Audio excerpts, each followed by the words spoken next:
I'm CK. Tonight we've got something a little quirky. I was scrolling around eBay looking at electronics kits and found this. Came in a bag. I think it cost like $7 or $9. It is a light-based clock. It uses different color light to tell or show the time instead of numbers or some other digital or analog representation. So that could be kind of fun. It's got a good bit of surface mount components, so I will be honing my hand surface mount soldering skills. And we'll see how fun this thing is when it actually goes together. Hope you enjoy it. So here's our bag full of stuff. It starts out, there is a QR code here on the bag, because there's obviously no instructions, or not obviously, there are clearly no instructions in the bag. So even if we could figure out how to put it together correctly without the instructions, which I think we could, we probably would not be able to figure out how to set it and do the other things that a clock needs without a digital display. So let me grab my iPad and let's find this QR code, and yep, it says null QR code. Well, that's no bad. That's no good. Maybe if I get it real big. Nope. Okay, I'm gonna try it on my phone and see if my phone has any more fidelity on picking this up. No, it says phone QR code. Well, so it's thinking this QR code is a phone number, and I don't want to call that phone number. So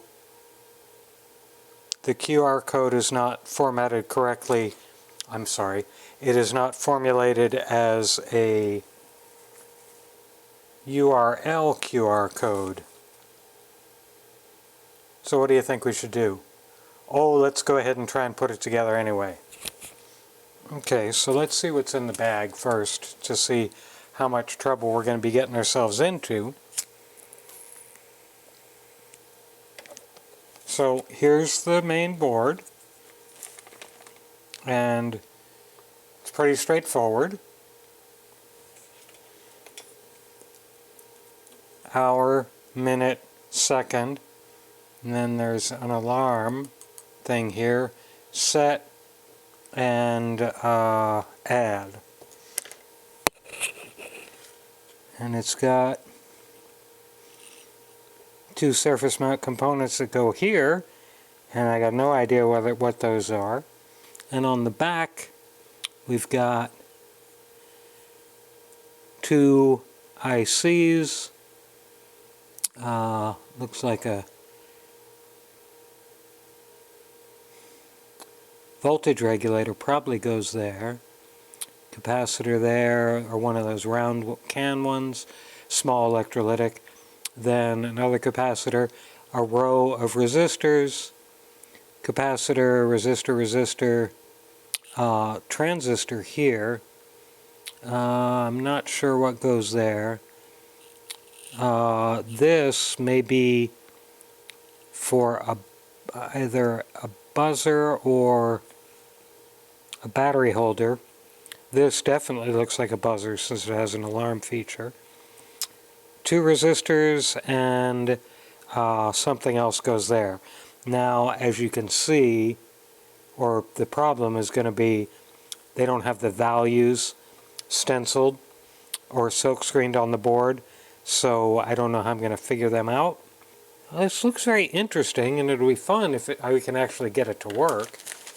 See what else we got in the bag. We've got a piece of plexiglass or acrylic to mount everything on when it's done. Bag of components, we'll look at that in a minute. In here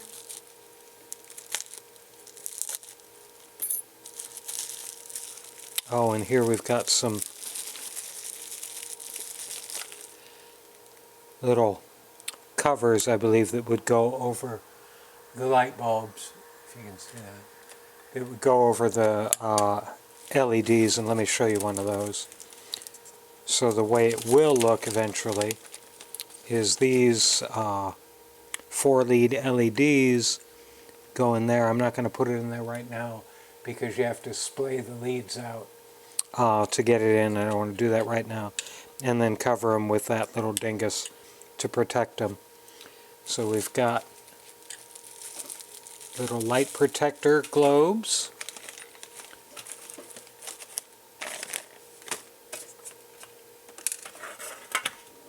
Let's dump the rest of this stuff out to see what's going on. We've got our multicolor LEDs.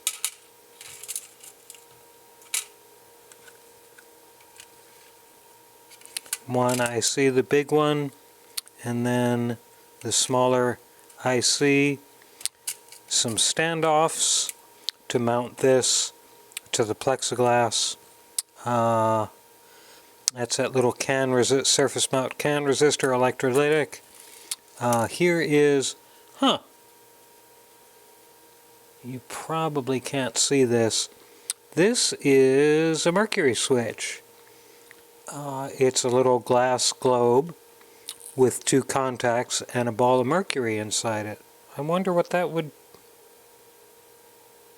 function that would have with the clock. That's interesting. Another surface mount electrolytic, and yeah, that place that I was looking at, that is what I thought it was. That'll be a battery holder right here. Then we've got a USB socket, so maybe one of those ICs is programmable. Here's some surface mount capacitors. Here's some surface mount resistors, a whole mess of circuit mount resistors. Then we've got a photoresistor, light sensitive resistor, and another mercury switch. That's really weird. I can't even imagine what this would be for in a light. I mean, do you tap it to do something? And there's a buzzer for the alarm, that ubiquitous black round little buzzer. A couple of more surface mount. Oh, those are the surface mount transistors. And here are some surface mount capacitors. I still don't see, what am I missing here? I'm missing that, which I thought was the voltage regulator. Oh, no, that's not the voltage regulator. Is it? Well, it sure looks like a voltage regulator to me, but I don't see a place where this USB connector goes. Doesn't go there. Doesn't go here. I don't know.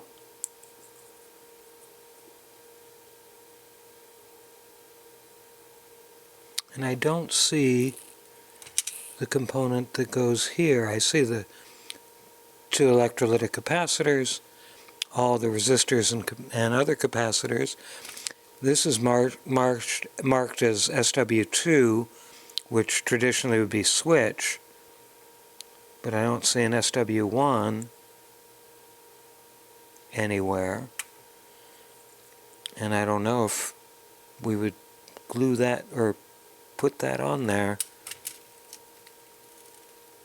And J1, oh, I see. Okay, so this is where the USB connector will go. It's not a data USB connector.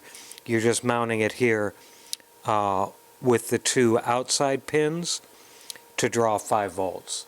So it's not a data, it's just power. So that's a way to power it without using a battery, which is why they gave us a little USB connector, of course. Cable. I still don't know what's going to go there, though. Again, it looks like a power supply, or voltage regulator, I mean. Oh, okay, there it is. There it is. Okay, so I've identified at least what, in general, what parts go where. The problem is, since I don't know the values of the various resistors, well, I got a problem here. I can't really do this without knowing where the parts go. So I even got a new bent, very tiny tip for my Weller to do more surface mounting stuff. So okay, so that's where we are right now. I'm going to pause the video for a bit and check my the eBay listing to see if they have the documentation there. I can't do it right here because I forget my eBay password. I have to do it on my laptop inside. I'll be back in a little bit.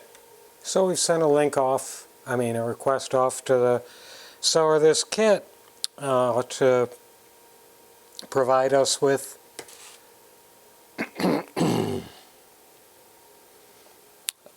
some documentation so we can put this together, because it looks kind of fun in this picture. I don't know if you can see right here, the two mercury switches are in a Y shape, angled each way, and I don't know why. Maybe it's designed to turn off if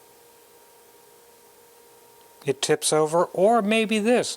Maybe you set the alarm, and to turn the alarm off, you just shake the unit somehow, which shakes the mercury switches, and it turns off that way.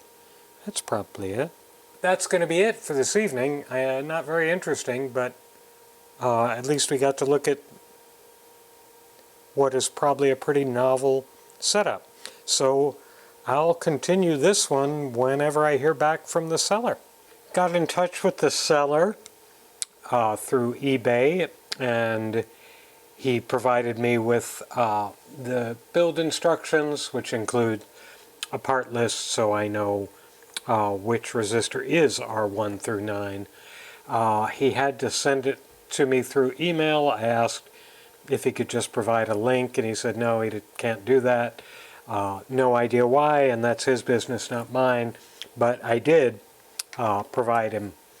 I used a throwaway email address from my domain, so if he wants to sell it or spam me, I won't notice. So now that we know where things go, I can go ahead and do my best imitation of somebody who knows how to surface mount solder, which is not a great imitation, but we'll see how it goes.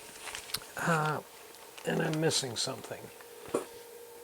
I didn't have my pipe in my mouth, which meant you couldn't watch smoke waft across the video stream. We'll do the resistors first.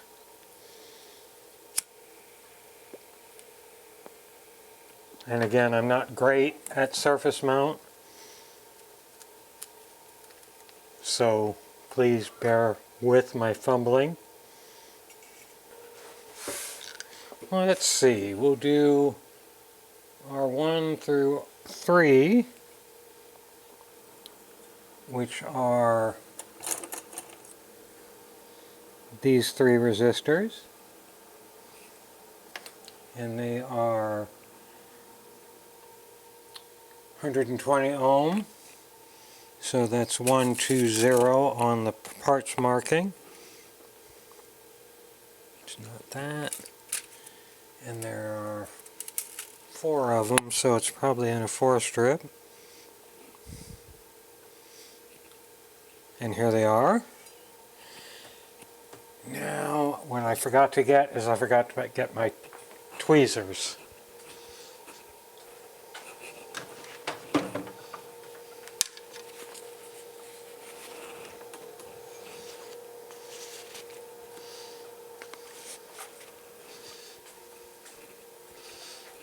One thing I strongly recommend for your electronics workbench is a good set of tweezers. This is a 12-piece set I got from Amazon.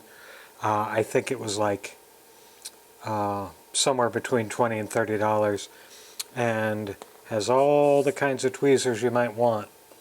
I'll put a link in the description, but I'm not necessarily recommending this brand, even though they're fine. I'm just suggesting you need tweezers when you're working on electronics. It just makes some things so much easier. And I got my big tin of flux.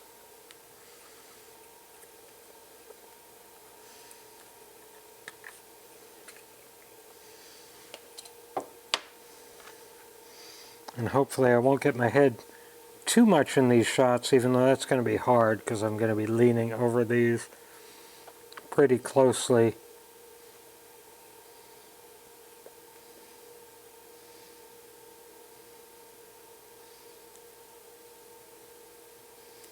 Again, I'm not even very good at getting the surface mount components out of their packaging. Very thin solder, and I have a new 30-degree angle tip, which unfortunately is not a genuine Weller tip, so it doesn't maintain heat as consistently as a real Weller tip would. But I'll be honest with you, the Weller website is so confusing to me that I couldn't figure out where to get a tip. They're one of the companies that seems to have said, well, if we make our website all flashy, then that must be good, right? And of course that's not good. Usable is good, flashy is not good.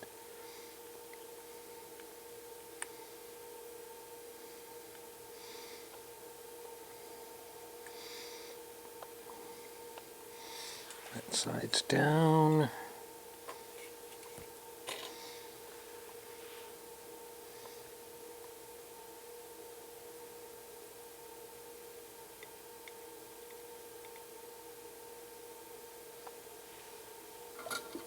Yeah, one of the main things I always freak out about with surface mount is there's no way for me to see if there's actual continuity. You know, in point-to-point or even on a PCB, you can usually find two points in the board or in the circuit where you can hook up a meter and say, oh yes, I've got continuity there. Surface mount often does not afford you that opportunity, so you're kind of going on faith. But I'll quit complaining about surface mount.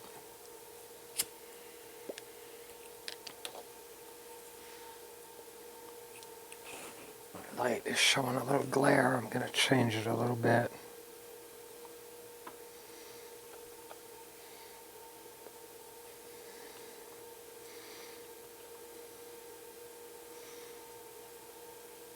And for this, I'm using some MG Chemicals solder, which is the thinnest I have that actually still has flux in the core, and it's 0.025 inches.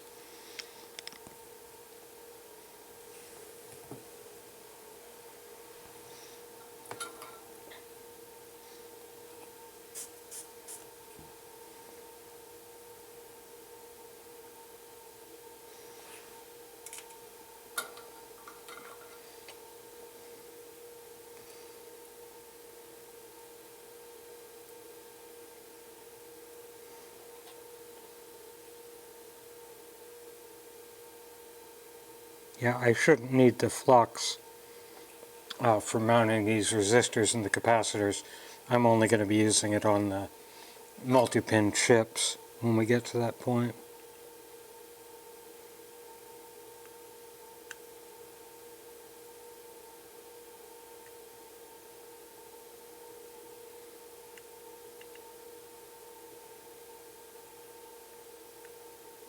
Now, unfortunately, I don't have a rusty nail to position the surface mount components like a pro like Diode Gone Wild has. I'll just have to make do with what I have.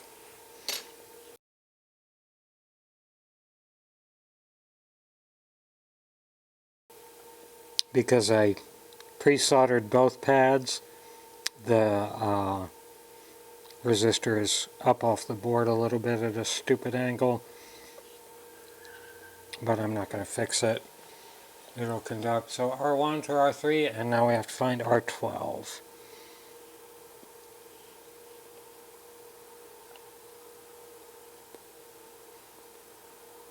There it is. So again, I'm not giving tutorials on surface mount because there are better people to do that than I. But if you're doing it manually like this, only put a securing drop on one side so you can make sure you can get it flat when you do the other side. Don't put a solder ball on both sides or else it'll rise up. Now I'm talking and I'm going to drop this resistor. And if I drop the resistor, that's the end. I mean, if I drop it on the floor. Because I will never find it on a relatively rough concrete floor. And I don't have a bench stock of surface mount components like I do for every through hole component you might want.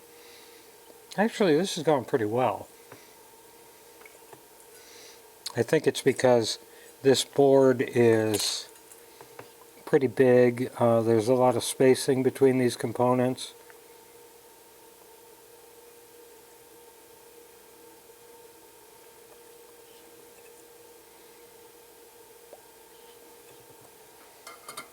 So that makes it easier. Okay, that's all those.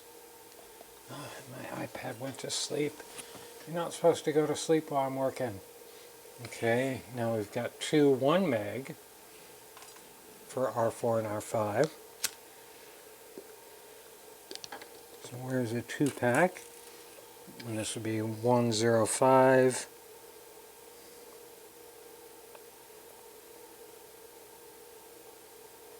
That's 102.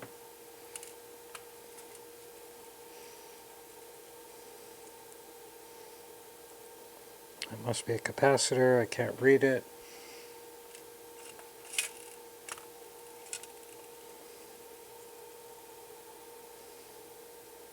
Here's the 105s. Why do I have 3 105s? I only need 2 105s. But I appear to have 3 of them. I hate when I get too many. Even though I found in most of the kits I've done in the last year, there are extra components left over. Maybe it's just bad inventory management, or maybe they just don't care because they're so cheap.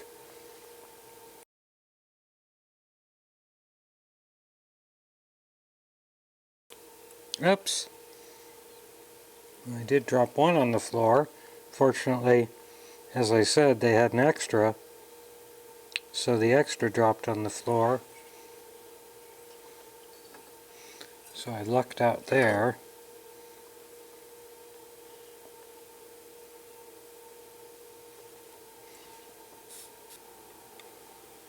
And the rest of these are 8 through 11, 13 through 14, or 10Ks.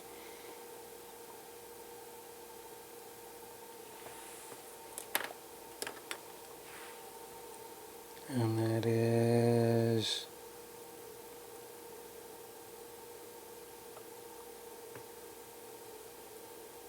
right there. 1, 2, 3, 4, 5, 6. 1, 2, 3, 4, 5, 6, 7, 8, 9. So he gave me more of those too. But again, I'd rather have more than less, so I'm going to stop complaining. I'm actually going to put a dab on each pad.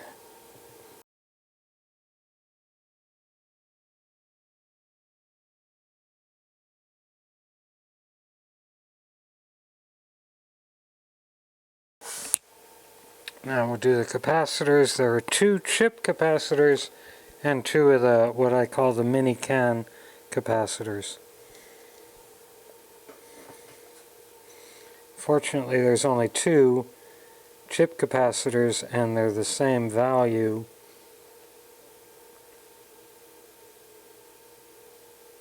Because I don't know how to read the markings on them. I don't even see markings on them. I'm sure there's some methodology to it. I'm not familiar enough to know it.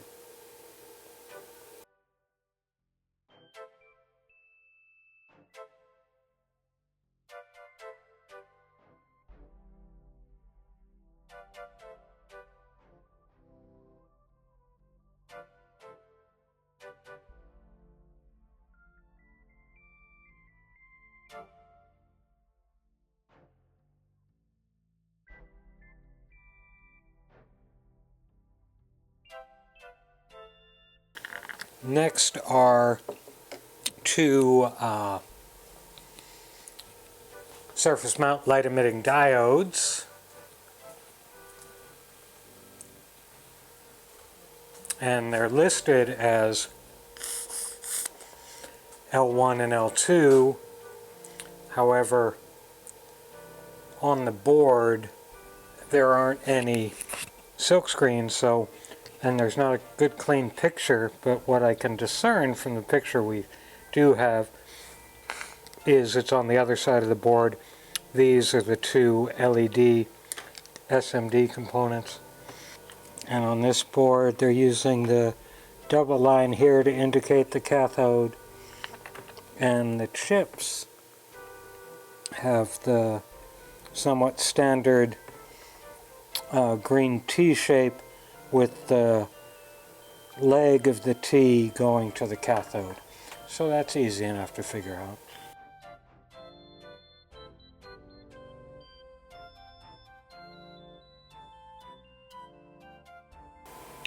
Oh, that's because I'm doing it wrong.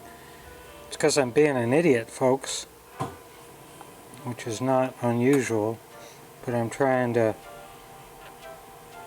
install it upside down. And that's not going to work. That's why it wasn't going flush, because it's upside down.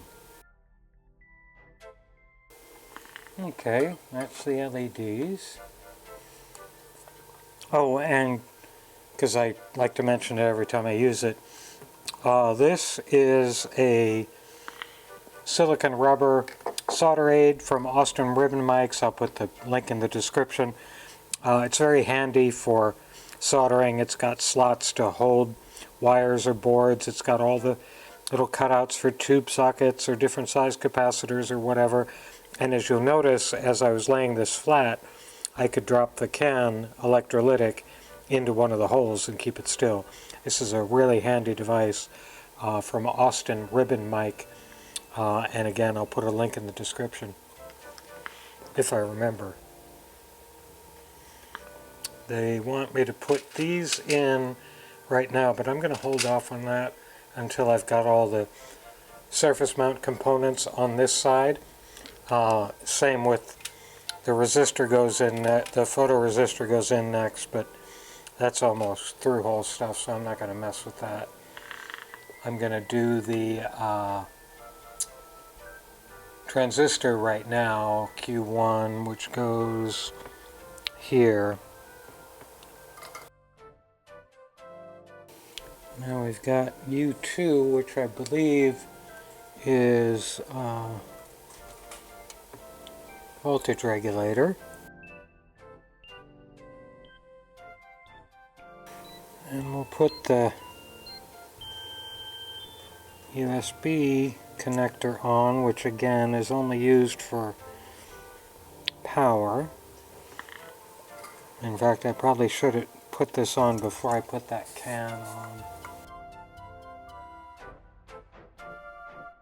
And then solder the feet down really well, because they take abuse from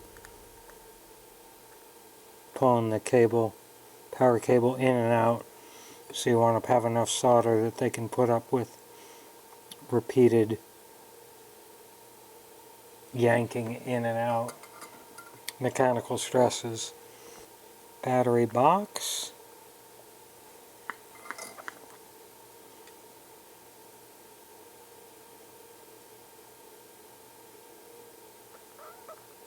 Buzzer goes on this side. Positive on this side. Now we've got two ICs to put on, here and here, and the two mercury switches, which as I look at the diagram, remember I was talking about this a while ago when we first were looking at the parts, so they're going to be installed at 45-degree angle, and you're going to manipulate the clock, setting the clock, setting the alarm, whatever, by tilting back and forth and alternately triggering the mercury switches. Now it's time for the ICs. Let's do this one first.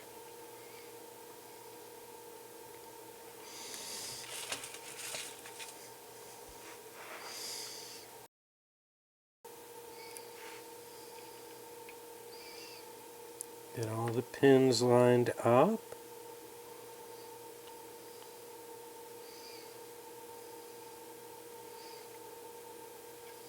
Now it's tacked down. Now I'm going to glob on the flux. Even though I probably shouldn't have used that end of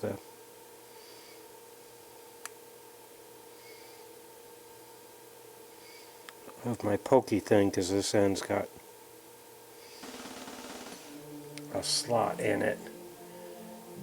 It'll be fine.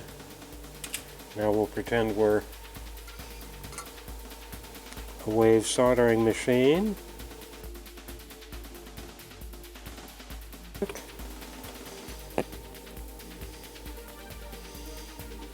The only one that doesn't look like it's got solder on it is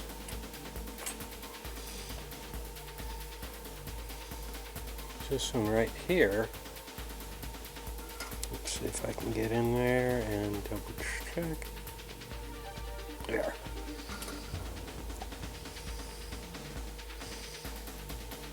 Well, it looks all good. Let's do the other side of it.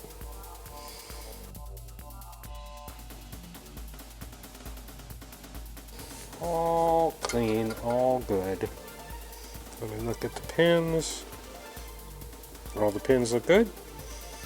Now we'll do, that's the main intelligence of the device.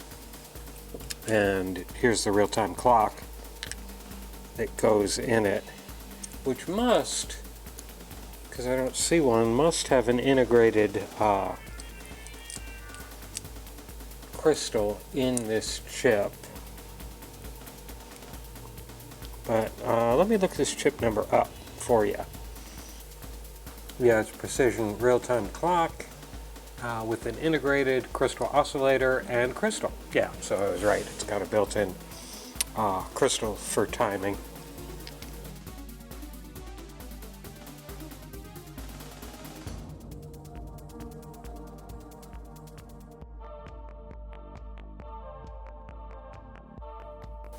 I got that a little offset, but I think it's all good. Okay, I'm going to go over the other part of the shop and squirt some cleaner on this to get all the excess flux off. And we can put the flux away because we don't have any more surface mount components to put on. All we've got are the photoresistor, which we'll put on right now.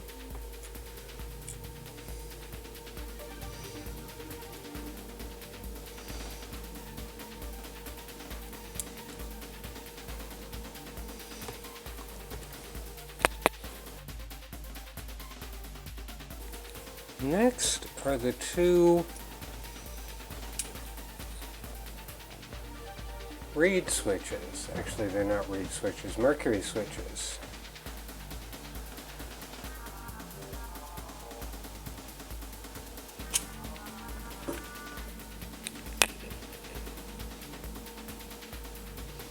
And they're gonna go on these pads at a 45-degree angle, but I'm gonna solder them flat.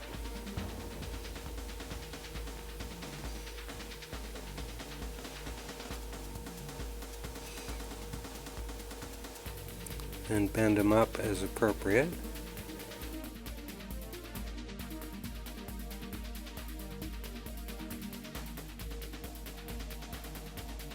I don't know if you can see that. If you can see the little solder ball inside, mercury ball inside that switch moving to connect, disconnect, connect, disconnect.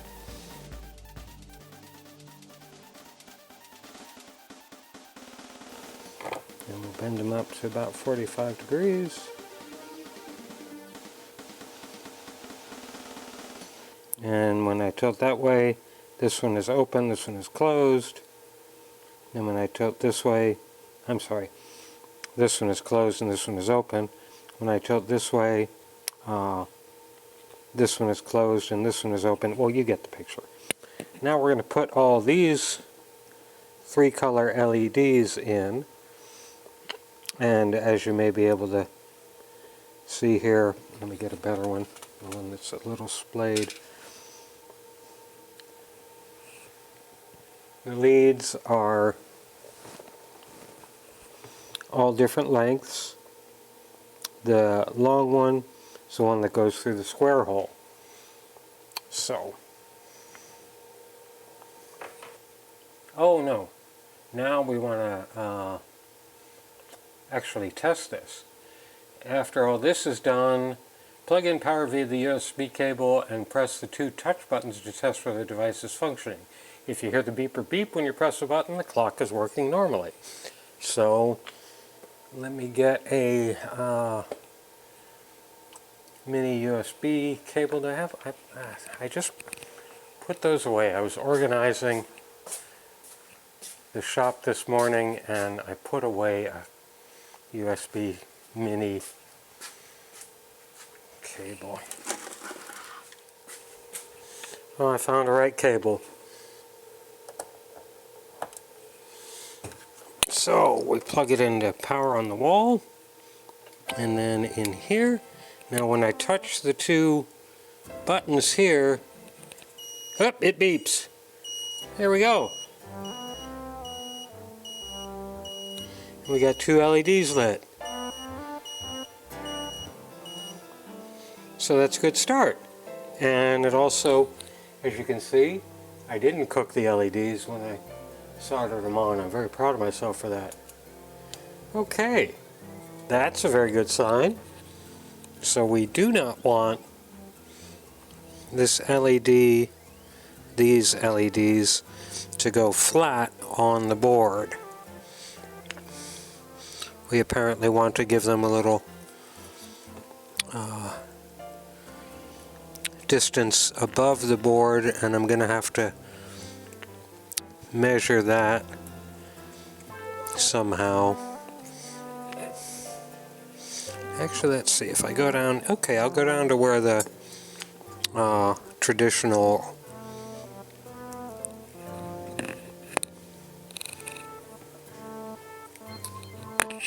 where the leads widen out, you know, where they're pressed, where they look like they've been pressed flat. I don't know what you call that, but I think you know what I mean. Almost all LEDs have that. Well, I haven't made any comments about the board itself, and I'd like to mention that if I am working on something. This board looks pretty good. It's not. It's good for, obviously, as you saw when I was surface mounting the two ICs.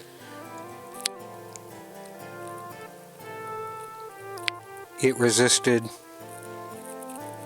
the solder between the pin pads, even without the flux. Would have done that there. That looks good.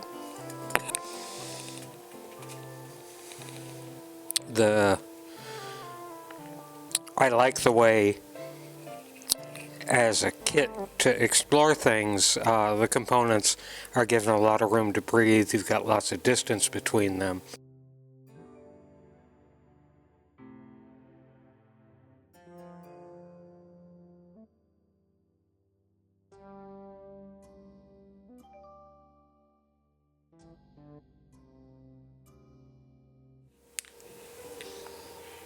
So that is all the electronic components. I'm going to plug her in again. We should get plenty of lights. Ooh.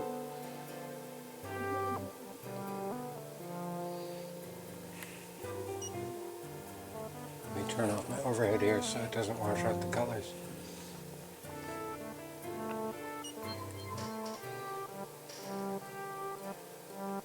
So this is the seconds area, and as you can see, it's ticking off seconds. And if we knew the color code, I think the author says they roughly followed resistor color code, but they weren't completely accurate, so we'll sort that out later.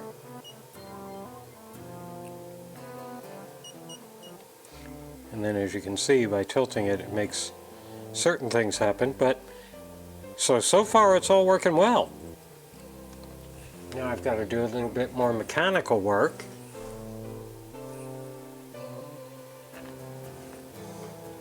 So what we want to do mechanically is we want to put a little vial over each light,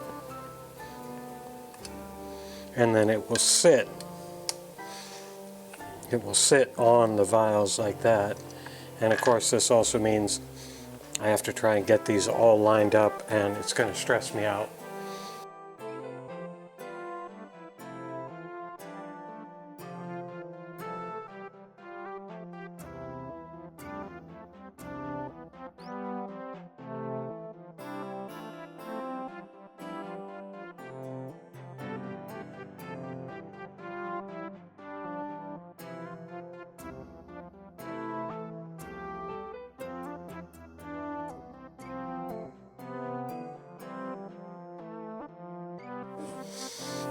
So as you saw when the sound was down, I switched to using super glue to gluing the vials down, just because I wanted it to be done like right away.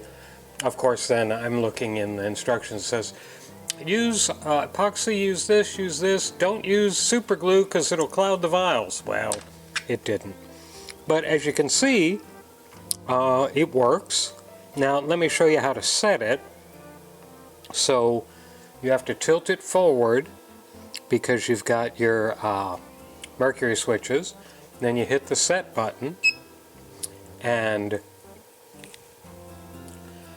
the LEDs will light up in a row. I mean, start flashing in a row, like that one is the hour, and it's 21:56 right now. So you add, and we'll go through the colors here in a second when we get back to,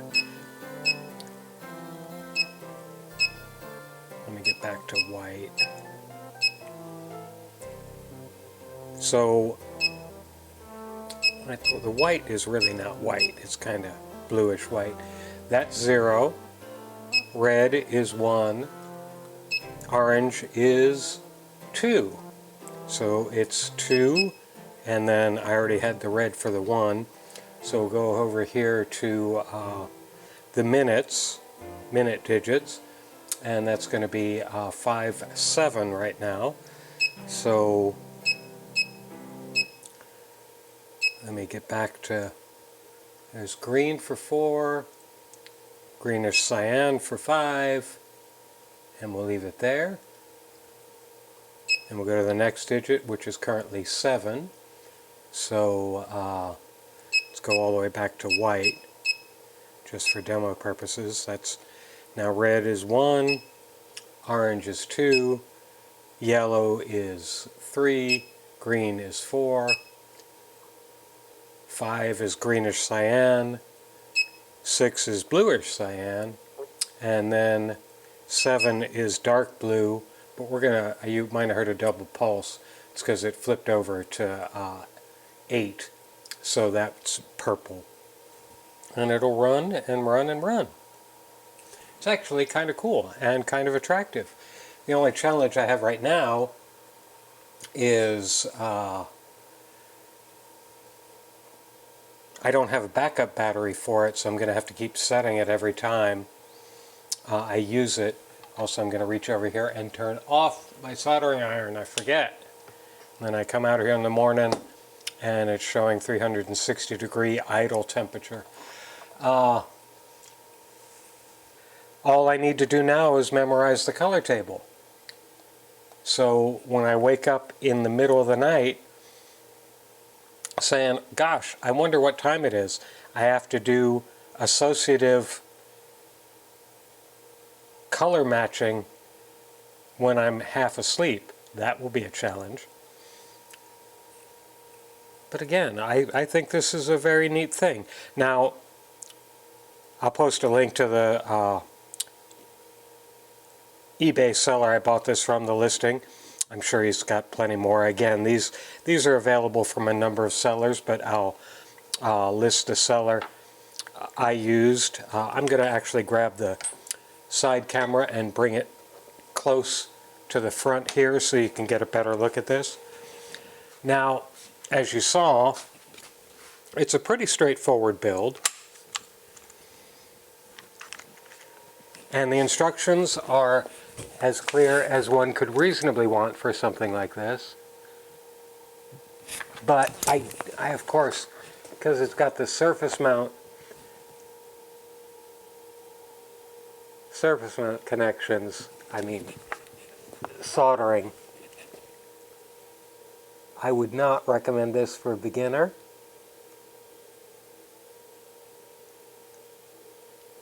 But that's the way it looks. So it's not for a beginner, but it's a good clock. And it's a fun little project. Probably took an hour all told to put it together. And I hope you enjoyed it. Thanks for watching.